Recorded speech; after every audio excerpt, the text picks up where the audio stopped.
We have spoken previously about the interconnectedness of the likes of the Federal Reserve, the economy, stock markets, and indeed consumer and business confidence. But of course, there is also interconnectedness between countries. Whether globalisation is now becoming slowly a thing of the past is a topic for another day. But just running through some of the issues, some of the major global economies are currently facing and how those are connected begins to give us some scale of what investors are up against at the moment. If we look at China, for example, this is China in terms of its ongoing trade spat with the US. Some would argue that certainly in terms of its market and possibly in terms of its economy, some of the tariffs are starting to bite, and that's without the 1st of March deadline, of course.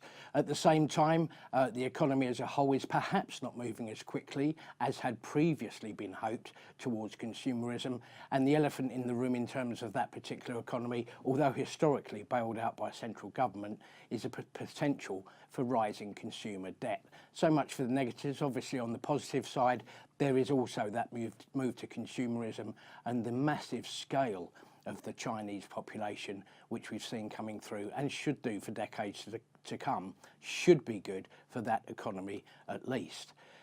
In terms of Europe, this is an area which, apart from the spectre of Brexit, is having rather difficult fortunes at the moment. It seems as though economic growth is slowing. The powerhouse of the economic area, Germany, has recently narrowly avoided a technical recession. There is still high youth unemployment. It's unclear whether populism is really going to gain traction in the EU. And of course, quite apart from that, we've got civil unrest in the likes of France, for example, all of which is making things difficult. Add on to that the potential for some US tariffs in terms of a very important car manufacturing industry, and things are looking more and more difficult for the European area as well. Then, of course, we move to the UK, where we still don't know exactly what the ramifications are going to be from Brexit.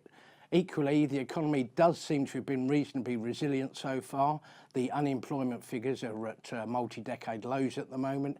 Retail sales, whilst under some pressure, have certainly not been under the cosh as some might have expected.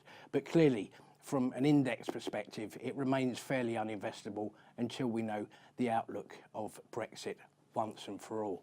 And then to the US, of course, the question of whether it might be derailing its own economic growth at the moment. The economy continues to look in pretty good shape.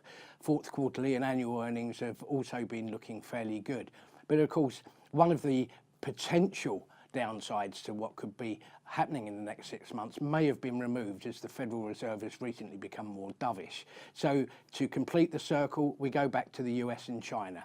If the world's two largest economy can come to an accord, there may yet be further scope for the markets to run.